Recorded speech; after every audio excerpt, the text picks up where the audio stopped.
ভারতের কাছে হেরে ভূত বাংলাদেশ, নাকানি চোবানি খেয়ে হারলো টাইগাররা। বিশ্বকাপের মাঝে এশিয়া কাপ জিতল টিম ইন্ডিয়া। বন্ধুরা, আপনারা যদি দেখেছেন তাহলে ভিডিওটি শেষ অবধি দেখতে হবে, চ্যানেলটিকে সাবস্ক্রাইব করে একটা লাইক দিতে হবে এবং নোটিফিকেশন বেল আইকন দাবাতে হবে। ব্যাংককে অনুষ্ঠিত মেয়েদের রাইজিং এশিয়া কাপ 2026-এর ফাইনালে দুর্দান্ত পারফরমেন্স করে চ্যাম্পিয়ন হলো ভারতীয় এ দল। ফাইনালে তারা বাংলাদেশ এ দলকে 46 রানে হারিয়ে টানা দ্বিতীয়বার শিরোপা জিতল। চলতি টুর্নামেন্টে বাংলাদেশ ছিল একমাত্র অপরাজিত দল। গ্রুপ পর্বে 3 ম্যাচে জয় এবং সেমিফাইনালে পাকিস্তানকে হারিয়ে আত্মবিশ্বাসে টকবগে করছিল তারা।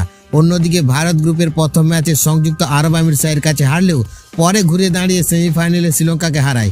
ফাইনালে এসে পুরোপুরি বদলে যায় চিত্র। প্রথমে ব্যাট করে ভারতীয় এ দল 20 ওভারে তোলে 134 রান।